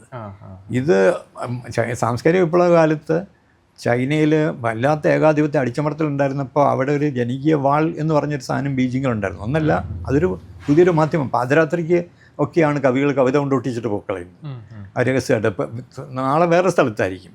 അപ്പോൾ അവർക്കൊക്കെ അന്നത്തെ ഈ കേന്ദ്രീകൃത ഫാസിസത്തിലേക്ക് പരിണമിച്ചുകൊണ്ടിരിക്കുന്ന ചൈനീസ് ഗവൺമെൻറ്റിനെ ചോദ്യം ചെയ്യുന്ന കണ്ടമാനം കവികളെന്ന് ബീജിങ്ങിലും ചൈനയുടെ പല ഭാഗത്തുമുണ്ട്. അവർക്ക് അന്ന് അവരുടെ വിയോജിപ്പ് മുഴുവനും സത്യസന്ധമായിട്ട് അവർ ഈ ചുമർ കവിതകളിൽ വാൾ എന്ന് പറയുന്ന ഇതിൽ ചെയ്തിട്ടുണ്ട്. ഇപ്പോൾ ചുമരെഴുത്തെന്ന് പറയുന്നത് ഒരു പ്രതിഷേധ എഴുത്തായിട്ടും ചുമരെഴുത്തെന്ന് പറയുന്നത് ഭാവിയെ സംബന്ധിച്ചുള്ള ഒരു നീതി പ്രസ്താവമായിട്ടുമൊക്കെ വരുന്നുണ്ട്. അപ്പോൾ ലിറ്റിൽ മാഗസിൻസ് എന്ന് പറയുന്നത് പോലെ പ്രധാനപ്പെട്ട ഒരു സ്പേസാണ് ആവിഷ്കാരത്തിൻ്റെ ഈ ചുമരുകൾ എന്ന് പറയുന്നത്. അത് ലിറ്റിൽ മാഗസിൻ്റെ കൂടെ പെടുത്തേണ്ടതാണ്. അതിങ്ങനൊരു എക്സ്പ്രഷൻ ഉണ്ട്. നമ്മളതിനെ കടലാസ് കൊണ്ട് ഉള്ളിൽ കണ്ടില്ല എന്നുള്ളത് അതല്ല, ഭാഷയിലതുണ്ട്, ചുമരിലത് കാണപ്പെടുന്നുണ്ട്. ഐച്ചിങ്ങിൻ്റെ ഞാൻ 97-ലാണ് ചൈനയിൽ പോകുന്നത്. അപ്പോൾ അന്ന് ആ വർഷം ഇത് ചൈനയിൽ അന്ന് ജീവിച്ചിരുന്ന ഏറ്റവും വലിയ കവിയാണ് ഐച്ചിങ് എന്ന് പറയുന്നത്. ഐച്ചിങ് ആ കൊല്ലം മരിച്ചുപോയി. അദ്ദേഹത്തിൻ്റെ മകൻ വൈ എന്ന് പറഞ്ഞ ഒരാളാണ്. അയാളാണ് ബീജിംഗ് ഒളിമ്പിക്സിൻ്റെ ആ ബേർഡ്സ് നെസ്റ്റ് എന്ന് പറഞ്ഞ വലിയ അത്ഭുതകരമായ സ്റ്റേഡിയം നിർമ്മിച്ചിട്ടുള്ളത്. അയാൾ വലിയ കവിയാണ്, ചിന്തകനാണ്, നർത്തകനാണ്, അതേസമയത്ത് ഭയങ്കര കലാപകാരിയാണ്. അയാൾ ഐച്ചിങ്ങിൻ്റെ ജീവിതത്തെ പറ്റി തന്നെ വലിയൊരു പുസ്തകം എഴുതിയിട്ടുണ്ട്, അനവധി പുസ്തകങ്ങളുണ്ട്. ഈ ഐച്ചിങ് ഇതേപോലെ തന്നെ ഈ പ്രതിഷേധത്തിൻ്റെതായ പുതിയ മാധ്യമങ്ങൾ ചിത്രകലയിൽ പലതും അങ്ങനെയാണ്. ഇപ്പം ന്യൂസ് പേപ്പറൊക്കെ ഉപയോഗിച്ചുകൊണ്ട് തന്നെ പ്രതിഷേധത്തിൻ്റെ ഇമേജുകൾ ഉണ്ടാക്കിയിരുന്നു. അപ്പോൾ ഈ കാലത്ത് സമാന്തര സംസ്കാരം ഏതൊക്കെ രൂപത്തിൽ പറ്റുമോ അങ്ങനെയൊക്കെ പറ്റുമായിരുന്നു. ഇപ്പം ബീഹാറിലെ ബീർഭം എന്ന് പറഞ്ഞ ജില്ലയിൽ വലിയ ദളിത മർദ്ദനമൊക്കെ ഉണ്ടായപ്പോൾ മണ്ണിൻ്റെ അടിയിൽ നിന്ന് ഒരു വലിയ കൈ ഇങ്ങനെ ഉയർന്നു വരുന്ന ഒരു ശില്പം അന്ന് പാറ്റ്നയിലുണ്ടാക്കിയിരുന്നു. അതൊരൊറ്റ കൈ മാത്രമേ ഉള്ളൂ. പക്ഷേ ചുരുണ്ട മുഷ്ടിയുടെ ഇതിൻ്റെ സിരകളും മറ്റു സംഭവങ്ങളും മുഴുവനും മണ്ണ് വരേണ്ട ഒരു കൈ അങ്ങനെ ഉയർന്നു നിൽക്കുന്നുണ്ട്. അതിനകത്തുണ്ട് ഒരുപാട് പ്രബന്ധങ്ങളും പ്രഭാഷണങ്ങളും ഒക്കെ കവിതയൊക്കെ ആ ഒരൊറ്റ മുഷ്ടിയിലുണ്ടായിരുന്നു. ഇങ്ങനെ ഈ പുതിയ ലിറ്റിൽ മാഗസിൻ എന്ന് പറയുന്ന ഈ പ്രിൻ്റഡ് ആയിട്ടുള്ള ഏതാനും ചില കടലാസുകളല്ലാതെ മൊത്തം സംസ്കാരത്തിൻ്റെ ഉപരിമണ്ഡലത്തിൽ ഈ സൂപ്പർ സ്ട്രക്ചർ എന്ന് പറഞ്ഞ സാധനത്തിൻ്റെ പല തലങ്ങളിൽ ഇതിൻ്റെ എക്സ്പ്രഷൻസ് ഉണ്ടായിരുന്നു. അപ്പോൾ അതിനെ ഒന്നാകെ കാണുമ്പോഴേ നമ്മൾ ആ സംസ്കാരത്തിൻ്റെ വിഷനിലേക്ക് എത്തിച്ചേരുന്നു. അതിൽ തീർച്ചയായിട്ടും പ്രതിഷേധത്തിൻ്റെയും പ്രതിരോധത്തിൻ്റെയും പ്രത്യാശയുടെയുമായിട്ടുള്ള 3 പ്രധാന വിധാനങ്ങളും ഉണ്ടായിരുന്നു അതിന്. അത് തീർച്ചയായിട്ടും അത് എന്നത്തേക്കുള്ളൊരു നിത്യരൂപങ്ങളല്ല. ഇപ്പം ഓടെന്ന് പറഞ്ഞാൽ പഴയ റോമൻ കാവ്യരൂപം എന്ന് പറയുന്നത് കീറ്റ്സും ഷെല്ലിയൊക്കെ ഓട്ട് വെസ്റ്റ് വിൻഡും ഓട്ട് നൈറ്റിംഗലും ഒക്കെ എഴുതുമ്പോൾ വളരെ പുത്തനായ ഒന്നായിട്ട് മാറി. ഇങ്ങനെ ഒരു നാടോടിയായിട്ടുണ്ടായിരുന്ന പല നാടോടി പാട്ടുകളുടെയും നാടോടി ശില്പകലയുടെയും നാടോടി ആർക്കിടെക്ചർ എന്ന് പറയാവുന്നതിൻ്റെയും ഒക്കെ രൂപങ്ങളിൽ നിന്ന് പാരമ്പര്യത്തിൽ നിന്നാണ് ഇമാതിരിയുള്ള ജനകീയ പ്രതിഷേധത്തിൻ്റെ ശില്പങ്ങളും മറ്റും ഉണ്ടായത്. ഇവിടെ ഞങ്ങൾ തൃശ്ശൂർ മനുഷ്യാവകാശ സമരം നടന്നു. അതായത് ക്രിസ്തുവിൻ്റെ 6-ാം തിരുമുറ എന്ന നാടകം നിരോധിച്ചതിനെതിരായിട്ടുള്ള വലിയൊരു ജനകീയ കൺവെൻഷൻ ഇവിടെ നടത്തിയിരുന്നു. അന്ന് PS രാജൻ എന്ന് പറഞ്ഞ ശില്പി ഉണ്ടാക്കിയ ഒരു പ്രൊട്ടസ്റ്റ് ശില്പം എന്ന് പറയുന്നത് ന്യൂസ് പേപ്പർ മരച്ചില്ലുകൾ ഉപയോഗിച്ചിട്ടാണ്. ഒരുപാട് ആൾക്കാർ പല ജില്ലകളിലായിട്ട് ഇങ്ങനെ ഇതുണ്ട്. അപ്പം ന്യൂസ് പേപ്പറുകൾ എഴുതപ്പെട്ട പ്രിൻ്റ് ചെയ്യപ്പെട്ട ഭാഷ അതിൻ്റെ ഉള്ളിൽ തന്നെ വേറൊരു ഭാഷയാക്കി ജന്മം കൊടുത്തുകൊണ്ട് നിൽക്കുകയാണ്. അതുവരെ കാറ്റിലാടിയിരുന്ന മരങ്ങളൊക്കെ അപ്പോൾ പ്രകൃതിയെ കൂടി ഇതിൽ ഉൾപ്പെടുത്തിക്കൊണ്ട് പ്രകൃതി തന്നെ പുതിയൊരു പൊളിറ്റിക്കൽ ഇമേജോ പൊളിറ്റിക്കലായിട്ടുള്ള എക്സ്പ്രഷനുമായി മാറുന്നുണ്ട്. അപ്പോൾ നമ്മൾ ഈ പറയുന്ന ലിറ്റിൽ മാഗസിൻ എന്ന് പറയുന്ന സാധനത്തിൻ്റെ ഉള്ളിലത്തെ ഏറ്റവും ആ റിവോൾട്ടിംഗ് ആയിട്ടുള്ള സ്പേസ് വളരെ ശക്തിയുള്ളതായിരുന്നു. അത് വളരെയധികം അതിൻ്റെ ഉൾക്കാഴ്ചയുള്ളതായിരുന്നു. അത് പാരമ്പര്യത്തെ പൂർണ്ണമായിട്ടും നിഷേധിക്കുകയാണ് ചെയ്തിട്ടുള്ളത്. അതേസമയം പാരമ്പര്യത്തെ ഈ പറഞ്ഞ പോലെ കടലാസിനെയും മരച്ചില്ലയും ഒക്കെ തന്നെ ഗംഭീരമായിട്ട് റീക്രിയേറ്റ് ചെയ്യുകയും ചെയ്യുന്നുണ്ട്. അങ്ങനെ വിഭവങ്ങളെ മുഴുവനും പുനരുൽപ്പാദിപ്പിച്ചുകൊണ്ടാണ് പുതിയൊരു ഭാഷ ആ കാലത്ത് കവിത മുതൽ ഈ പബ്ലിക് ആർട്ട് വരെയുള്ള സംഭവങ്ങളിൽ മുഴുവനും വന്നിട്ടുള്ളത്. അപ്പം KGS കവിതയിൽ വലിയൊരു പരിവർത്തനമായിട്ട് കരുതുന്നത്, അല്ലെങ്കിൽ നമുക്ക് കാണാൻ കഴിയുന്നത് ഒരു രാഷ്ട്രീയ ആധുനികത എന്ന് പറഞ്ഞ ഈ ഒരു സാമൂഹിക സന്ദർഭത്തെയാണ്. അപ്പോൾ ശരിക്കും പറയാൻ നമ്മുടെ ഈ ആധുനികതയോടുള്ളൊരു വിമർശനം എന്നുള്ള നിലയിലാണ് അത് വരുന്നത്. ഇപ്പോൾ ആശാൻ്റെയൊക്കെ കൃതികൾ അല്ലെന്നുണ്ടെങ്കിൽ നവോത്ഥാന കാലത്തൊക്കെ ഉണ്ടാകുന്ന പരിശ്രമങ്ങളൊക്കെ തന്നെ ചേരുന്ന അത്തരത്തിലുള്ള ഒരു സ്വാധീനം ഇതിന് ഏതെങ്കിലും തരത്തിൽ വന്നില്ല? എല്ലാ തരത്തിലും ആശാൻ ഒരു വലിയ മഹാദീപസ്തംഭമായിരുന്നു. കാരണം വെച്ചാൽ ഒരു ശ്രീനാരായണ ഗുരുവാണ് ശരിക്കും വലുത്. ആ ശ്രീനാരായണ ഗുരു പോലൊരു ദീപസ്തംഭം ഇന്ത്യയിൽ തന്നെ പറയാനില്ല. അത്രയ്ക്കധികം വെളിച്ചം ശ്രീനാരായണ ഗുരുവിൽ നിന്ന് നമ്മളൊക്കെ നേടിയിട്ടുണ്ട്. കാരണം വെച്ചാൽ എൻ്റെ തോന്നലിൽ ഇപ്പോഴും ഇന്ത്യയിലെ കേരളത്തിലെ ഏറ്റവും വലിയ കവി എഴുത്തച്ഛനും ശ്രീനാരായണ ഗുരുവും തന്നെയായിരിക്കും. പിന്നെ ബാക്കിയുള്ളത് വരുന്നുണ്ട്. അതിപ്പോൾ ആത്മാവദശകമാണെങ്കിലും അനുകമ്പ ദശകമാണെങ്കിലും ഒക്കെ ശ്രീബുദ്ധൻ്റെ കവിതയ്ക്ക് ധർമ്മപദത്തിലൊക്കെ സമാന്തരമായിട്ടുള്ള വെളിച്ചമാണ് അതിനോട്ടുള്ളത്. ഇനി തമിഴിലുണ്ട് ഇത്തരം കവികൾ. ഇപ്പം തമിഴിൽ തന്നെ അവിടെ തെക്കൻ തിരുവിതാംകൂറിലൊക്കെ ഉണ്ടായിരുന്ന പല കവികളും ഈ തമിഴിലെ പഴയ ഈ ബോധോദയത്തിൻ്റെ, അതായത് അവിടെ ബുദ്ധിസ്റ്റിൻ്റെ സ്വാധീനം നല്ലപോലെ ഉണ്ടായിരുന്നതാണ്. തമിഴ് പഴയ കാലം മുതലേ ഉണ്ടായിരുന്ന സംഘസാഹിത്യത്തിലും മറ്റും അവേക്കനിങ്ങിൻ്റെതായിട്ടുള്ള ഒരുപാട് തലങ്ങളുണ്ട്. ഇതിൻ്റെ ഈ പാരമ്പര്യങ്ങൾ മുഴുവനും പിൽക്കാലത്ത് അവിടെ കവിതയിലേക്ക് വന്നിട്ടുണ്ട്. പുതിയ കവികൾ ഇപ്പം മൗനിയുടെ ചെറുകഥയിലും ജ്ഞാനക്കുത്തിൻ്റെയും സുന്ദരരാമസ്വാമിയുടെയും അഖിലിൻ്റെയും കാനാസുവിൻ്റെയും ഒക്കെ കവിതകളിലും കഥകളിലും ഒക്കെ ഇങ്ങനെ ഒരു അന്തർദീപ്തി എന്ന് പറയുന്നുണ്ട്. ചരിത്രത്തിൻ്റെ ആഴത്തിൽ നിന്ന് വരുന്ന ഈ റെനേസൻസിൻ്റെ ദീപ്തി എന്ന് പറയുന്ന സാധനമുണ്ട്. റെനേസൻസിൻ്റെ ദീപ്തി, നവോത്ഥാന ദീപ്തി എന്ന് പറയുന്നത് ഒരിക്കലും ബാഹ്യമല്ല, അത് വാക്കിൻ്റെ ഉള്ളിൽ ജ്വലിച്ചു നിൽക്കുന്നതാണ്. അപ്പോൾ ഇങ്ങനെ ഭാഷയ്ക്കുള്ളിലെ വെളിച്ചത്തെയാണ് നവോത്ഥാനത്തിൽ നിന്ന് പിൻതലമുറ മുഴുവനും സ്വീകരിച്ചിട്ടുള്ളത്. അതാണ് ഇടശ്ശേരിയുടെ കവിതയുടെ ഊർജ്ജം മുഴുവനും വാക്കിൻ്റെ ഉള്ളിലത്തെ ദീപ്തിയാണിത്. ആ ദീപ്തി എന്ന് പറയുന്നൊരു അഴകിൻ്റെ ബാഹ്യ സൗന്ദര്യത്തിൻ്റെ അല്ല, അത് ആത്മസൗന്ദര്യത്തിൻ്റെതാണ്, അത് ജ്ഞാനത്തിൻ്റെയാണ്, അത് ഉൾക്കാഴ്ചയുടേതാണ്, ആ ഭാവി ദർശനത്തിൻ്റെയുമാണ്. ഇങ്ങനെയുള്ള ഒരു ദീപ്തിയെ, അന്തർദീപ്തിയെ പ്രത്യക്ഷപ്പെടുത്തുക എന്ന് പറയുന്ന തപസ്സായിരുന്നു അക്കാലത്ത് കവിത. ഇടശ്ശേരി അങ്ങനെ തന്നെയാണ് ചെയ്തിട്ടുള്ളത്. കുടിയൊഴിക്കലിലും അത് തന്നെയാണ് ചെയ്യുന്നത്. ഇപ്പം മലതുറക്കൽ എന്ന് പറഞ്ഞ കവിത വയലുപ്പള്ളി എഴുതുന്നുണ്ട്. മാക്സിം ഗോർക്കിയുടെ ഒരു കഥയുടെ കാവ്യവൽക്കരണം അത്. അതിൽ മകൻ പറയുന്നുണ്ട് നമുക്ക് ഈ മല തുറക്കാൻ പറ്റുമെന്ന്. അത് അത്ര വലിയ മല നമ്മളെങ്ങനെ തുറക്കുന്നത് എന്ന് പറഞ്ഞിട്ട് അച്ഛൻ ഇതാക്കും. പക്ഷെ അത് മകൻ പറഞ്ഞ് നമുക്ക് നോക്കാം. അപ്പൻ ഇവിടുന്ന് മാന്തി തുടങ്ങുക, തുരങ്കം ഉണ്ടാക്കി തുടങ്ങുക, ഞാൻ അപ്പുറത്തുനിന്ന് തുരങ്കം ഉണ്ടാക്കിക്കൊള്ളു, ഒരു പോയിന്റ് നമ്മൾ സന്ധിക്കുമെന്ന് നോക്കാം. അങ്ങനെ വരുമ്പോൾ ഒരു ഘട്ടം എത്തിക്കഴിയുമ്പോൾ അപ്പുറത്ത് മകൻ മണ്ണ് വെട്ടുന്ന ശബ്ദം ഇപ്പുറത്ത് അപ്പന് കേൾക്കാം. അപ്പന് എനിക്ക് അസഹനായി കേൾക്കാം എന്ന് പറയുന്നൊരു വരിയുണ്ട് ഈ കവിതയിൽ. ഇത് മാക്സിം ഗോർക്കിയിലുണ്ട്. ചൈനയിൽ ജീവിച്ചിരുന്ന ഏറ്റവും മഹാശില്പിയായിരുന്ന ലൂഷനിൽ ഇതുണ്ട്. ചൈനയിലെ ഏറ്റവും വലിയ പെയിൻറ്റ് ചുവർച്ചിത്രങ്ങളിൽ ഒരെണ്ണം ബൈഷോങ് എന്ന് പറഞ്ഞ ചിത്രകാരൻ വരച്ചിട്ടുള്ള ഇതേ സെയിം കഥയാണത്. ഈ പറയും വിഡ്ഢിയായ ചൈനക്കാരൻ ഈ മലകളെ ഉന്മൂലനം ചെയ്ത് സൂര്യോദയം മറയ്ക്കുന്ന മലയെ മാറ്റുന്നതിനെ പറ്റിയുള്ള ഒരു പുരാവൃത്തമുണ്ട്. ഇങ്ങനെ ഇത് വളരെ പൗരാണികമായി ഇറ്റലിയിൽ നിന്നാണ് ഇയാൾക്ക് കിട്ടുന്നത്. ഫ്ലോറൻസ് കുറേ കാലം മാക്സിം ഗോർക്കി താമസിച്ചിട്ടുണ്ട്. അവിടെ നിന്നാണ് ഗോർക്കി ഇത് എടുത്തത്. ചൈനയിൽ ഇത് പരമ്പരാഗതമായിട്ടുള്ളതാണ്. ബൈഷോങ്ങിൻ്റെ ചിത്രകലയിലും ലൂഷിൻ്റെ കവിതയിലും വരുന്നത്. ഇങ്ങനെ ഒരു അന്തരീക്ഷത്തിൽ നിന്നാണ് വൈലോപ്പിള്ളിക്ക് അത് കിട്ടുന്നത്. അപ്പോൾ ഒരു കഥ തന്നെ പല ഭൂഖണ്ഡ, പല രാജ്യങ്ങളിൽ, പല ഭാഷകളിൽ, പല സംസ്കാര പാരമ്പര്യങ്ങളിൽ പലതായിട്ട് അങ്ങനെ പോവുക ചെയ്യുന്നത്. ഇതേപോലെ വൈലോപ്പിള്ളിയുടെ ശ്രീനാരായണ ഗുരുവിൻ്റെയും കുമാരനാശാൻ്റെയും ഒക്കെ കവിതയുടേതായ പാരമ്പര്യം പിൽക്കാല കവികളിൽ, പ്രത്യേകിച്ച് ഏറ്റവും പ്രധാനപ്പെട്ട സമൂഹം ഏറ്റവും കൂടുതൽ ഏത് കവിയിലാണോ ഉള്ളത്, അപ്പോൾ ആന്തരികമായി സമൂഹത്തെ ആന്തരികവൽക്കരിച്ചിട്ടുള്ള കവികളിലൊക്കെ ഈ ദീപ്തി പെട്ടെന്ന് പടർന്നിട്ടുണ്ട്. അപ്പം അതിന് പണ്ടത്തെ ഭാഷയിൽ ചരിത്രത്തെ ഉൾക്കൊണ്ട കവി എന്ന് പറയും. പക്ഷെ ചരിത്രത്തെക്കാൾ ഇത് സമൂഹത്തെ മുഴുവനായിട്ടും എടശ്ശേരിയൊക്കെ ഉൾക്കൊള്ളുന്നുണ്ട്. അപ്പോൾ അവരുടെ ഉള്ളിലേക്ക് വരുന്നത് സമൂഹത്തെ മുഴുവനായും പ്രപഞ്ചത്തെ തന്നെ മുഴുവനായി ഉൾക്കൊണ്ടിട്ടുള്ള ശ്രീനാരായണ ഗുരുവിൻ്റെയും കുമാരനാശാൻ്റെയൊക്കെ കവിതയുടെ അന്തർദ്വിപ്തി എന്ന് പറയുന്നത് നമ്മുടെ പഴയ സോഷ്യോളജിയിൽ അത് നവോത്ഥാനത്തിൻ്റെ ഒരു സംഭവമാണ്, ഒരു പ്രബുദ്ധതയാണ്. പക്ഷേ പ്രബുദ്ധതയിലും വലുതായിട്ടുള്ള ഒരു പ്രാപഞ്ചികമായിട്ടുള്ള ഒരു ജ്ഞാനോദയം അവരിൽ സംഭവിക്കുന്നുണ്ട്. ഇത് യൂറോപ്യൻ ജ്ഞാനോദയത്തിൽ നിന്നൊക്കെ വളരെ വ്യത്യസ്തമായിട്ടുള്ളൊരു സംഭവമാണ്. നമുക്ക് കോസ്മിക്കായിട്ടുള്ളതും സ്പിരിച്വലായിട്ടുള്ളതും തമ്മിൽ വലിയ അന്തരമില്ല, രണ്ടും ഒന്ന് തന്നെയാണ്. ഞാൻ തന്നെയാണ് ബ്രഹ്മം എന്ന് പറയുന്ന ഒരു പാരമ്പര്യം നമ്മളിൽ കിടപ്പുണ്ട്.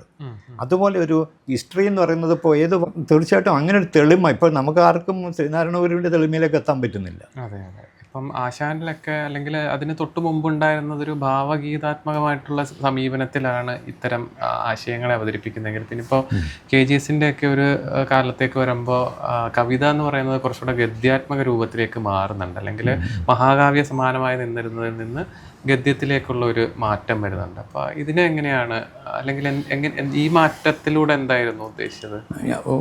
ഒന്നാമത്തെ കാര്യം, ഈ ലിറിക് എന്ന് പറയുന്ന ഭാവഗീതം എന്ന് പറയുന്നത് വളരെ പേഴ്സണലാണ്. നമുക്ക് വ്യക്തിപരമായ സ്വകാര്യമായതിനെ ലോകത്തെ കൊണ്ട് ലോകകാര്യം കൊണ്ട് പകരം വെക്കുക എന്നുള്ളതാണ്.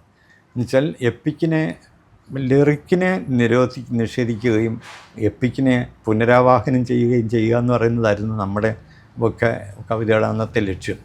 അപ്പോൾ പുനരാവാഹനം എന്ന് പറഞ്ഞാൽ വെറുതെ അങ്ങോട്ട് ഇത് ചെയ്യുന്നതല്ല.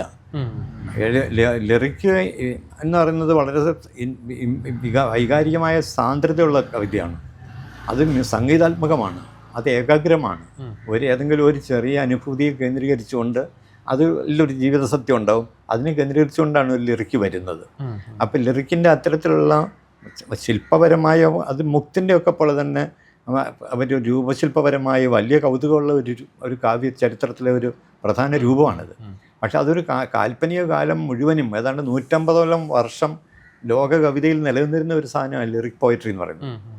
അത് വളരെ പണ്ട് പിൻഡാറിൻ്റെയും ഓവിഡിൻ്റെയും ഒക്കെ കാലത്ത്, വളരെ പഴയ കാലത്ത് ഇത് നിലനിന്നിട്ടുണ്ട്. അതിനേക്കാളും പണ്ട് ബൈബിളിലെ ഇപ്പോൾ സദൃശവാക്യങ്ങളിലും സങ്കീർത്തനങ്ങളിലും ഒക്കെയുള്ള കവിതകളൊക്കെ ഈ ലിറിക്കിൻ്റെ വിഭാഗത്തിൽ തന്നെ പെടുന്നതാണ്. എന്നുവെച്ചാൽ കാൽപ്പനികത എന്ന് പറയുന്നത് റസൽ പറയുന്ന വെസ്റ്റേൺ ഫിലോസഫി പറയുന്ന ആ 150 കൊല്ലത്തെ ചരിത്രമല്ല, നമുക്ക് അത് അനാദികാലം മുതൽ തന്നെ ഉണ്ട്. ഇപ്പം സൂര്യനെ പറ്റിയുള്ള ഏറ്റവും നല്ല കവിത എഴുതിയിരിക്കുന്നത് ഋഗ്വേദ കവിയാണ്. ഋഗ്വേദ കവി സൂര്യനെ ഉഷസൂക്തം എന്ന് പറഞ്ഞ ഒരു മണ്ഡലം തന്നെയുണ്ട്. അപ്പോൾ അതിൽ കർഷകരാണല്ലോ അന്നത്തെ ഈ കവികളും ഋഷികൾ എന്നൊക്കെ പറയുന്നത്. അവരുടെ ഒരു പ്രാർത്ഥന ഇങ്ങനെയാണ്. വേനൽക്കാലത്തെ സൂര്യനെ അഭിസംബോധന ചെയ്യുന്നതാണ്. ഹേ പൂഷാവേ എന്ന് വെച്ചാൽ സൂര്യൻ, വേനൽക്കാലത്തെ സൂര്യ, കാട്ടുതീ തടാകത്തെ എന്ന പോലെ നിൻ്റെ കോപം ഞങ്ങളുടെ വിളനിലങ്ങളെ സ്പർശിക്കാതെ കടന്നു പോകണമേ എന്നാണ്. കാട്ടുതീ തടാകത്തെ ഒഴിവാക്കി പോവും, ബാക്കിയെല്ലാം കരിച്ചു കളയും. പക്ഷേ അതേ കരുണ, അഗ്നിയുടെ കരുണ ഈ വെള്ളത്തെ ഒഴിവാക്കുന്നതാണ്. അതേപോലെ വേനൽക്കാലത്തെ സൂര്യ, നിൻ്റെ കോപവും ശാപവും ഒന്നും ഞങ്ങളുടെ വിളനിലങ്ങളെ സ്പർശിക്കാതെ കടന്നു പോകണമെന്നാണ്. കാട്ടുതീ തടാകത്തെ സ്പർശിക്കാതെ. ഇതൊരു ഒന്നാം തരം ലിറിക്ക് പോലെയാണ്, ഋഗ്വേദത്തിലെ കവിതയാണിത്. അപ്പം അന്ന് മുതൽ ഈ തീഷ്ണതയിൽ മനുഷ്യൻ പ്രകൃതിയോട്, കാലാവസ്ഥയോട്, സൂര്യൻ പോലെയുള്ള തേജസ്സുകളോട്, പ്രപഞ്ചത്തോട് ഇങ്ങനെ സംസാരിക്കുന്നുണ്ട്. അപ്പോൾ ഇങ്ങനെ ഒരു കോൺവെർസേഷൻ വിത്ത് ദ എറ്റേണിറ്റി എന്ന് പറയുന്നത് പോലെ conversation with the entire cosmic width എന്ന് പറയുന്നതിനോടുള്ള, ഡെപ്ത് എന്ന് പറയുന്നതിനോടുള്ള തരം ഒരു സംഗതി നമ്മുടെ പാരമ്പര്യമാണിത്. ഇത് ലിറിക്കിൽ വളരെ കാലം നന്നായി ഉപയോഗിക്കപ്പെട്ടിട്ടുണ്ട്. എന്നാൽ ഈ ചൈതന്യത്തെ ഒട്ടും നഷ്ടപ്പെടാതെ വ്യക്തിയും തമ്മിലും, വ്യക്തിയും ചരിത്ര സന്ദർഭവും തമ്മിലും, വ്യക്തിയും അധികാരത്തിൻ്റെ അടിച്ചേൽപ്പിക്കുന്ന മർദ്ദനങ്ങളും തമ്മിലും, യാതന തമ്മിലും, പോരാട്ടവും ആന്തരികമായ ഇച്ഛാശക്തിയും തമ്മിലുമൊക്കെയുള്ള സൂക്ഷ്മ ബന്ധങ്ങളിലേക്ക് ഈ ഊർജ്ജത്തെ മുഴുവനും, പരമ്പരാഗതമായ ഭാഷയിലുള്ള ഈ ഊർജ്ജത്തെ മുഴുവനും സമാഹരിക്കാൻ നമ്മളൊക്കെ വളരെ ബോധപൂർവ്വം ശ്രമിച്ചിട്ടുണ്ട്. അങ്ങനെയാണ് നമ്മളിൽ കവിതയ്ക്ക് ഒരു പുതിയ ഒബ്ജക്റ്റിവിറ്റി വരുന്നത്, ഒരു പുതിയൊരു വസ്തുനിഷ്ഠത വരുന്നത്. ഈ വസ്തുനിഷ്ഠത എന്ന് പറഞ്ഞാൽ പുതിയൊരു മുഴക്കമായിട്ടാണ് അന്ന് ആളുകൾ സ്വീകരിച്ചത്. പക്ഷെ അതിലൊരു വിമർശനം വന്നിട്ടുള്ളത് ആധുനികതയുടെ ചുവന്ന അത് ശരിക്കും പറഞ്ഞാൽ പ്രസാദിനത് പ്രിജുഡിസ് ഉണ്ടായതുകൊണ്ടാണ്.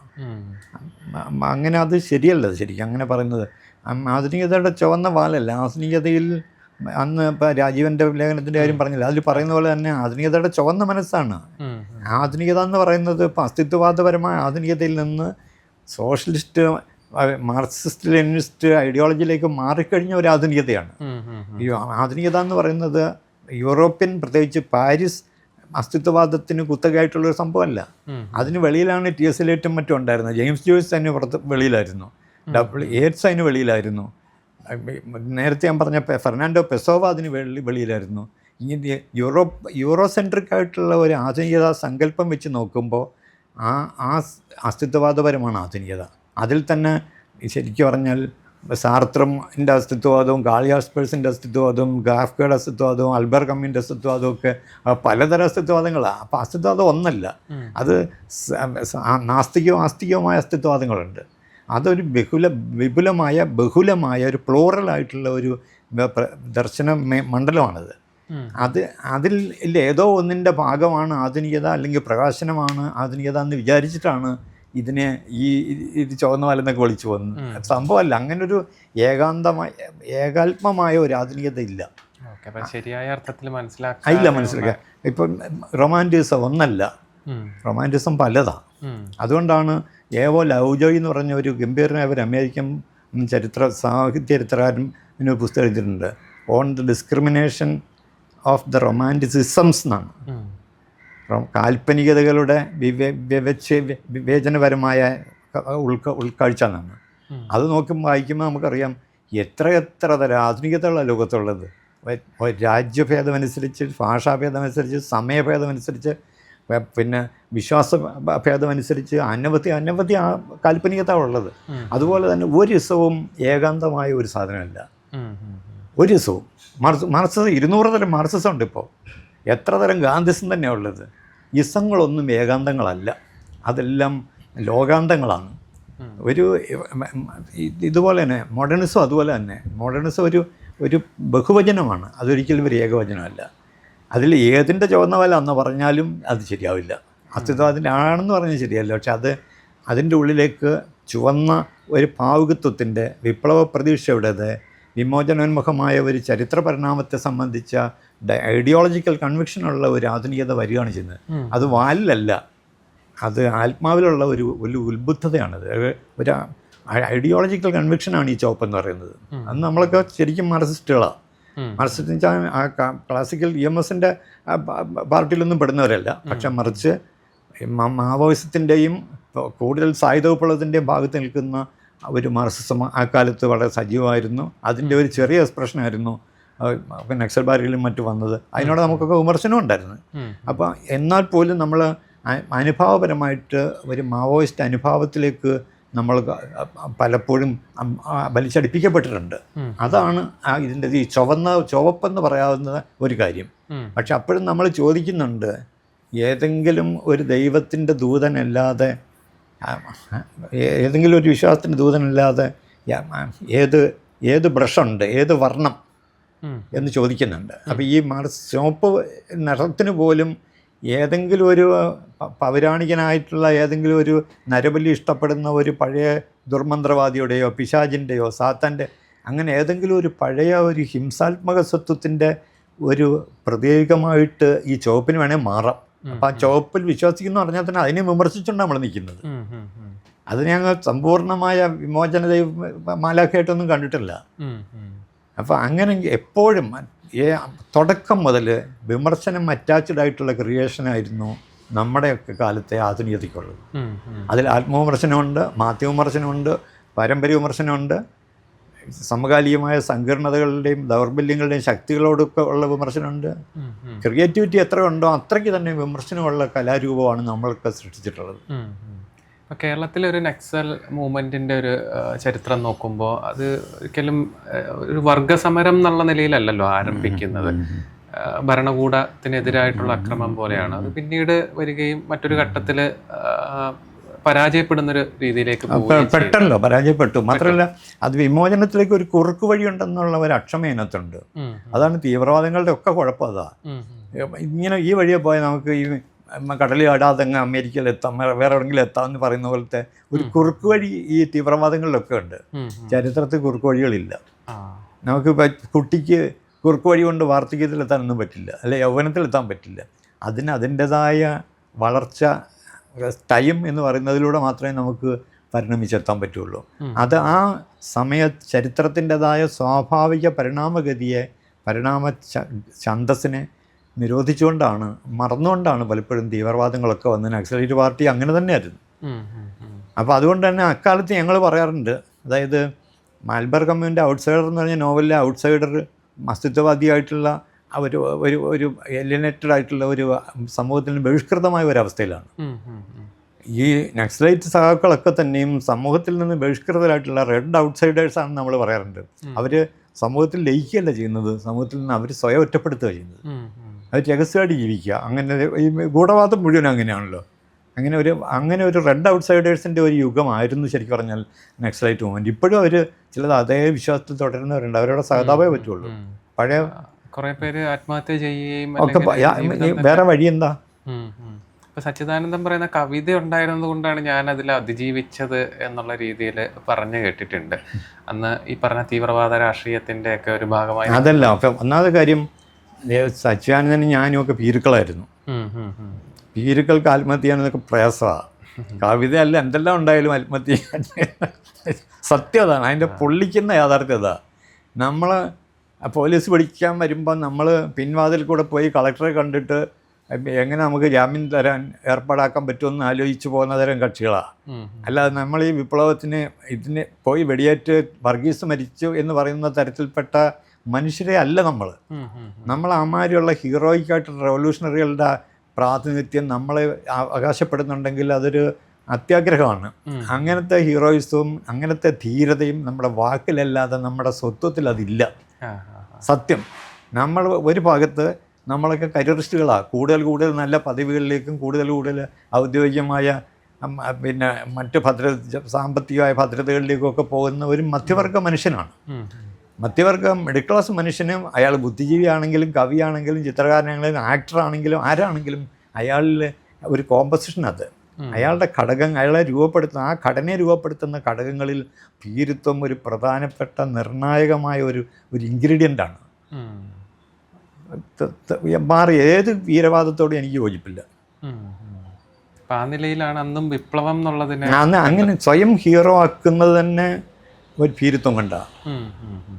അത് സച്ചിയാണെങ്കിലും ഞാനാണെങ്കിലും സുകുമാരനാണെങ്കിലും ആരാണെങ്കിലും ഇപ്പം റിട്ടയർ ചെയ്തിരിക്കുന്ന നക്സലൈറ്റുകൾ എഴുതുന്ന ആത്മകഥയിലൊക്കെ അവർ ഭയങ്കര ഹീറോസാണ്.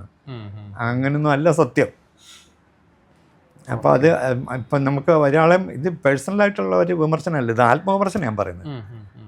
അങ്ങനെ ഭയന്നിട്ടുണ്ട് ഞാൻ. പോലീസുകാർ വീട് വളഞ്ഞ് വീട്ടിലെ മുഴുവൻ പുസ്തകങ്ങളൊക്കെ അടിച്ചവിട്ടി താഴെ ഇട്ട് ട്രേഡിംഗ് ഒക്കെ നടത്തി പോകുമ്പോൾ അന്ന് ശരിക്കും പറഞ്ഞാൽ ഞാൻ വലിയ അഭിനയിച്ചിരുന്നു ധൈര്യമൊക്കെ. പോലീസുകാർ നമ്മളെ ഇങ്ങനെ ഓരോന്നൊക്കെ ചോദ്യം ചെയ്യുമ്പോഴൊക്കെ പലതും അഭിനയിക്കുകയൊക്കെ ചെയ്തിരുന്നു. പക്ഷെ ഉള്ളിൻ്റെ ഉള്ളിൽ അതിനത് അഭിനയിക്കുകയല്ലായിരുന്നോ, ധൈര്യം അതായിരുന്നോ, തീരമായിരുന്നോ അന്നത്തെ നിലയെന്ന് ചോദിച്ചാൽ അല്ല. അന്ന് എനിക്കത് സമാധാനമായിരുന്നില്ല. എന്തായാലും പോലീസുകാർ വന്നു, ഈ വീടൊക്കെ റെയ്ഡ് ചെയ്തു, നമ്മളെ പിടിച്ചു കെട്ടി ചോദ്യമൊക്കെ ചെയ്തു. ഗംഭീർ എന്തോ ഒരു ആനന്ദസുന്ദരം എന്നല്ല വിചാരിച്ചിട്ടുള്ളത്. വളരെ അഗണിയുള്ള തീവ്രമായ വേദനയുള്ള ആങ്സൈറ്റി ഉള്ള ഒരു മൂടത്. അല്ലാതെ അപ്പം അങ്ങോട്ട് സന്തോഷിക്കുന്ന തരം ഒന്നീ കിറുക്കനാവണം. കിറുക്കന്മാർക്ക് സന്തോഷിക്കാൻ പറ്റും, പക്ഷെ ആത്മബോധമുള്ള മനുഷ്യർക്ക് അത് പറ്റില്ല. അങ്ങനൊരു നക്സലൈറ്റ് മൂവ്മെൻറ്റിൻ്റെ ഉള്ളിൽ നല്ല എല്ലാ വിപ്ലവ പ്രസ്ഥാനത്തിൻ്റെ ഉള്ളിലും രണ്ട് തരം മനുഷ്യരുണ്ട്. അങ്ങേയറ്റ സത്യസന്ധരും ധീരരുമായിട്ടുള്ള ഒരു വിഭാഗം, സംശയാൽക്കളും അതായത് ഇതായിട്ടുള്ള സന്നിഗ്ധ മനസ്സുള്ളവരും ഭീരുക്കളുമായിട്ടുള്ള മറ്റൊരു വിഭാഗമുണ്ട്. ക്രിയേറ്റീവായിട്ടുള്ളവരിൽ 90% ഈ സന്നിഗ്ധന്മാരും ഭീരുക്കളും വരുന്നിട്ടുണ്ട്. അവരെല്ലാം അത് അങ്ങനെ സൈക്കോളജിക്കൽ ഫോർമേഷൻ എങ്ങനെയാണ് അത്. അല്ലെങ്കിൽ അയാൾക്ക് ഇപ്പോൾ ഈ ധൃതരാഷ്ട്രയുടെ ഭീതിയും മറ്റും എന്നൊക്കെ പറയുന്നത് ഒരുപാട് ഞാൻ തന്നെ അനുഭവിച്ചിട്ടുള്ളതാണ്. ബംഗാളിലെ നായകൻ ധൃതരാഷ്ട്രമാണ്. അയാൾ ഭാവി കാണുന്നില്ല, ഞാൻ കാണുന്നുണ്ടോ ഞാൻ തന്നെ വിചാരിക്കാറുണ്ട്. എനിക്ക് 10 കൊല്ലത്തിനപ്പുറത്തെ ഭൂമി എങ്ങനെയാവുമെന്ന് ആർക്കറിയാം? ധൃതരാഷ്ട്രർക്കും അത്രേ അറിയാമുള്ളൂ. ഈ ഒരു ഇവൻ്റ് കഴിഞ്ഞാൽ പിന്നത്തെ ഈ ചരിത്രം എങ്ങനെ ഇരിക്കുന്നു നമുക്ക് പറഞ്ഞുകൂടാ. അപ്പോൾ ഒരു ധൃതരാഷ്ട്രം എല്ലാവരിലും ഉണ്ട്. പ്രത്യേകിച്ച് ഈ അനുഭവപക്ഷത്ത് നിൽക്കുന്ന എഴുത്തുകാർക്ക്, കലാകാരന്മാർക്ക് അവരുടെ സെൻസിബിലിറ്റിയിൽ ഇങ്ങനെ ഒരു ധൃതരാഷ്ട്ര കോംപ്ലക്സ് കിടപ്പുണ്ട്. അവർക്ക് അവരുടെ കാര്യമാണ് പ്രധാനം. പറയുമ്പോൾ മുഴുവനും അവർ സ്വന്തം വീട്ടുകാര്യം പറയും, സ്വന്തം മക്കളുടെ കാര്യം പറയും. അതിനകത്ത് ആ കവിതയിൽ പറയുന്നുണ്ട്, ആശുപത്രി വാർഡിൽ എൻ്റെ കുഞ്ഞിൻ്റെ കിടപ്പ് മാത്രമേ എനിക്ക് കാണാൻ പറ്റുന്നുള്ളൂ. കാരണം ബാക്കി എത്രയോ രോഗികൾ ഇതിലും തീവ്രമായിട്ട് അതിനകത്ത് സഹിച്ച് കിടക്കുന്നുണ്ട്. അവരെപ്പറ്റി നമ്മുടെ ബുദ്ധൻ കരുണ കാണിക്കുന്നില്ല. നമ്മുടെ കരുണ ഒരു പ്രൈവറ്റ് സ്വകാര്യ സ്വത്താ, അത് ഈ ഒരു നമ്മുടെ കുഞ്ഞിന് വേണ്ടി മാത്രമുള്ള കരുണയാണ്. ഇങ്ങനെ ഒരു എലിമെൻ്റ് വിപ്ലവ കവികളിലൊക്കെ ഉണ്ട്, വിപ്ലവ കലാകാരന്മാരിലുണ്ട്, വിപ്ലവ സർഗാത്മകതയിൽ തന്നെ അങ്ങനെ ഒരു കാര്യമുണ്ട്. അത് അതിൻ്റെ ഒരു ശാപം. അതിപ്പോൾ അവരെ ഒരു വ്യക്തിയും കുറ്റപ്പെടുത്താനില്ല. പക്ഷെ എന്നാലും ഭീരുത്വം ഇല്ലായ്മ അഭിനയിക്കുന്നതിനേക്കാൾ നല്ലത് ഭീരുത്വത്തെ തന്നെ നേരിടുകയും എനിക്ക് പേടിയുണ്ടെന്ന് പറഞ്ഞാൽ ഇത്തിരി ധൈര്യം കിട്ടും. ഓക്കെ. അപ്പം എനിക്ക് തോന്നുന്നു ഈ ഒരു കാര്യത്തെ കവിതയിലൂടെ ഈ ഒരു ദശാപരിണാമത്തെയൊക്കെ കൃത്യമായിട്ട് അടയാളപ്പെടുത്തിയ ഒരാൾ KGS തന്നെ ആയിരിക്കും. കാരണം 70-ലെ കവിതയല്ല പിന്നീട് അതിനുശേഷം 90-കളിലും അല്ലെ 80-കളിൽ എത്തുമ്പോഴത്തേക്ക് ഉണ്ടാകുന്നത്. തീർത്തും വ്യത്യസ്തമായ ഭാഷ വരുന്നു, പ്രാദേശികമായ സ്വത്വങ്ങളോടുള്ള ഒരു ഐക്യപ്പെടലും അതിലൂടെയുള്ളൊരു ലോകവീക്ഷണമൊക്കെയാണ് നടക്കുന്നത്. അപ്പോൾ ഇതെങ്ങനെയാണ്, ഈ ഒരു ട്രാൻസിഷനെ എങ്ങനെയാണ് നോക്കിക്കാണുന്നത്? നമ്മളെ ഭരിക്കുന്ന വികാരത്തെ ഞാൻ എപ്പോഴും ശ്രദ്ധിച്ചിട്ടുണ്ട്. ഓരോ ചരിത്ര സന്ദർഭവും നമ്മളിൽ ഒരു വികാരത്തെ ഉയർത്തിക്കൊണ്ട് വരികയോ തളർത്തിക്കൊണ്ട് പോവുകയോ ചെയ്യുന്നുണ്ട്. കഴിഞ്ഞ 25 വർഷമായിട്ട് കേരളത്തിലും ഇന്ത്യയിലും ലോകത്തും സംഭവിച്ചുകൊണ്ടിരിക്കുന്നത് അധികാരത്തിൻ്റെ ഫാസിസവൽക്കരണം തന്നെയാണ്. അത് ഹിറ്റ്ലറിൻ്റെ കാലത്തേക്കാളൊക്കെ വളരെ കൂടുതൽ, സ്റ്റാലിൻ്റെ കാലത്തേക്കാൾ കൂടുതൽ ഫാസിസവൽക്കരണം നടക്കുകയാണ്. ഇപ്പോൾ ഇന്ത്യയിലാണെങ്കിൽ മതത്തെ കൂടി കൂട്ടിച്ചേർത്തുകൊണ്ട് നമ്മളെ പേടിപ്പിക്കുന്ന തരം ഒരു അധികാരത്തിൻ്റെ ഭീകരത ഉണ്ട് ഇവിടെ. ആ ഒരു ഭൂരിപക്ഷ മതം, ഭൂരിപക്ഷം അല്ലാത്ത ന്യൂനപക്ഷ മതങ്ങളെ ചവിട്ടിത്താഴ്ത്തുന്ന, ഇപ്പോൾ ഗുജറാത്ത് കലപം പോലെ ആലോചിച്ചാൽ മതി, അങ്ങനത്തെ ഒരു ഭീകരതയുണ്ട്. അപ്പോൾ ഈ കാലത്ത് ഈ പേടി എന്ന് പറയുന്നതാണ്, ഭയമാണ് ഏറ്റവും വലിയ സാംസ്കാരിക ഉൽപ്പന്നം, സാമൂഹ്യ ഉൽപ്പന്നം എന്ന് പറയുന്നത്. ഭയത്തിൻ്റെ ഫാക്ടറി, ഞാൻ പേടി ഫാക്ടറി എന്ന് പറഞ്ഞ പേടി വികസന കമ്മീഷൻ എന്ന് പറഞ്ഞത് ഇങ്ങനെ ഒരു 20-ൽ പരം കവിതകൾ പേടിയെപ്പറ്റി മാത്രം എഴുതിയിട്ടുണ്ട്. ഈ പുസ്തകങ്ങളിലൊക്കെ ഉണ്ടത്. അങ്ങനെ പേടിയെ അഡ്രസ്സ് ചെയ്യണം നമ്മൾ. ഇത് നമ്മുടെ യാഥാർത്ഥ്യം, നമ്മൾ വരാൻ എവിടെയോ കിടക്കുന്ന വിപ്ലവത്തെപ്പറ്റി സമത്വ സുന്ദരകാലം എന്നൊക്കെ പറഞ്ഞ് പാട്ട് പാടിയാൽ പറ്റില്ലത്. പക്ഷേ ഈ തൊട്ട് മുമ്പിൽ നിൽക്കുന്ന പേപ്പട്ടിയെ നമ്മൾ കാണാതിരിക്കാൻ പാടില്ല. അങ്ങനെ ഒരു ഫാസിസ്റ്റ് സാധനം നമ്മുടെ കൂടെ നിൽക്കുന്നുണ്ട്. ഇപ്പം ഈ കാണുന്ന ചിരിക്കുന്ന ആളുകളുടെ മുഖത്തിൻ്റെ പിന്നിൽ പൈശാചികമായ ഒരു രാക്ഷസീയതയുണ്ട്. ജനാധിപത്യത്തിൻ്റെ ഉള്ളിൽ അതിഭീകരമായിട്ടുള്ള ഒരു ഫാസിസ്റ്റ് സ്വത്വമുണ്ട്. അതാണ് ജനാധിപത്യത്തിൻ്റെ ഉള്ളിലെ ക്യാൻസർ എന്ന് പറയുന്നത്. അത് നമ്മൾ തിരിച്ചറിഞ്ഞേ പറ്റുള്ളൂ. അപ്പോൾ അങ്ങനെ തിരിച്ചറിയുമ്പോൾ നമ്മൾ എന്നോ വരാനിരിക്കുന്ന ഒരു കമ്മ്യൂണിസ്റ്റ് യുഗം എന്ന് പറഞ്ഞ് ഇപ്പോൾ ഇരുന്നിട്ട് നിലാവ് കൊണ്ട കാര്യമില്ല. നമ്മൾ കടന്നു പോകേണ്ടത് ഈ പുഴ താണ്ടാതെ അപ്പുറത്ത് പോകെങ്കിൽ ഒന്നിൽ ഇറങ്ങിക്കാരണം, അല്ലെങ്കിൽ ഇവിടുന്ന് ഇതൊക്കെ കഴിഞ്ഞ് പുറകോട്ട് പോകണം, അല്ലെങ്കിൽ നീന്തി പോകണം. അപ്പോൾ അതിനൊരു അതിജീവനത്തിൻ്റെതായ തരണം ചെയ്യുന്നതിനുള്ള ഒരു സന്നദ്ധത, അങ്ങനെ ഒരു വിൽ പവർ വേണം. അപ്പോൾ അതിജീവനത്തിനും തരണത്തിനുമുള്ള എനർജിയാണ് മനുഷ്യന് വേണ്ടത്. അപ്പോൾ നമുക്ക് നീന്താൻ അറിയില്ലെങ്കിൽ നീന്തൽ പഠിക്കണം. അപ്പോൾ ഇത് ഈ പേടിയെ പറ്റിയുള്ള 10-20-ൽ പരം കവിതയുണ്ട്. കാരണം പേടി അഡ്രസ്സ് ചെയ്യണം. അത് പുതിയ യാഥാർത്ഥ്യം ഭയമാണ്. അതറിയണമെങ്കിൽ നമ്മൾ ഗുജറാത്തിൽ സംഭവിച്ചതിനെ പറ്റി ആലോചിച്ചാൽ മതി. ഗുജറാത്തിനെ പറ്റി ഇപ്പോൾ ടീസ്റ്റർ സെത്തൽവാദും മറ്റ് മനുഷ്യാവകാശ പ്രവർത്തനം ചേർന്ന് ഗംഭീര പഠനങ്ങൾ നടത്തിയിട്ടുണ്ട്. നമ്മളിവിടെ ജനകീയ മനുഷ്യാവകാശ പ്രവർത്തനം എന്ന് പറഞ്ഞ് ഇവിടെ ഒരു സംഘടനയുണ്ട്, ജനനീതി എന്നുള്ള സംഘടന. ഇന്നലെ അന്തരിച്ച ഡോക്ടർ KN പണിക്കരെ നമ്മൾ ബോംബെയിലേക്ക് അയച്ചിരുന്നു. അദ്ദേഹത്തിന് അവിടെ ഒരുപാട് ബന്ധങ്ങളുണ്ട്. എന്നിട്ട് അദ്ദേഹം അവിടെ പോയി ഗ്രൗണ്ട് സ്റ്റഡി നടത്തി വന്നിട്ട് ഇപ്പോൾ തൃശ്ശൂർ സാഹിത്യ അക്കാദമിയിലെ മെയിൻ ഹാളിൽ വെച്ചിട്ട് 2-2.5 മണിക്കൂർ നേരം അവിടെ കണ്ടത് വിവരിക്കുന്നുണ്ട്.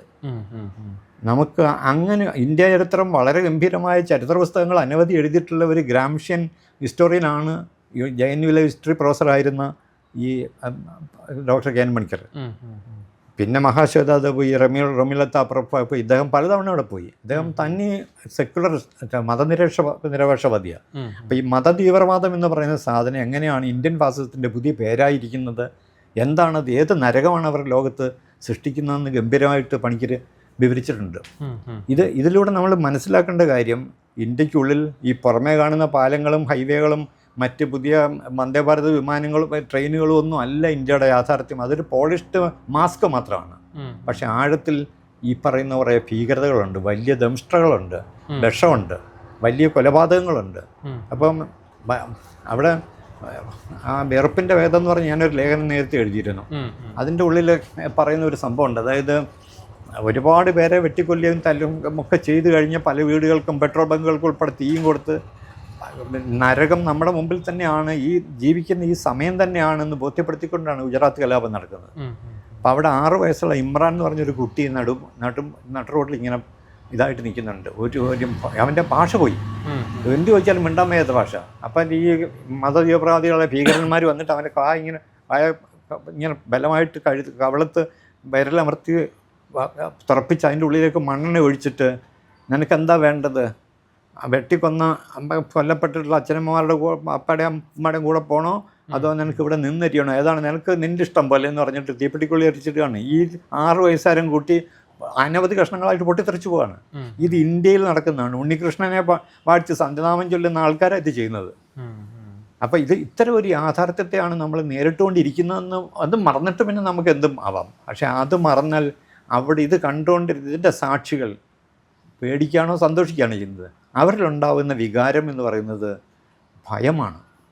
അവിടെ ഉൽപ്പാദിപ്പിക്കപ്പെട്ട സാമൂഹ്യ ഉൽപ്പന്നം എന്ന് പറയുന്നത് ഭീതിയാണ്, ഭീകരതയാണ്.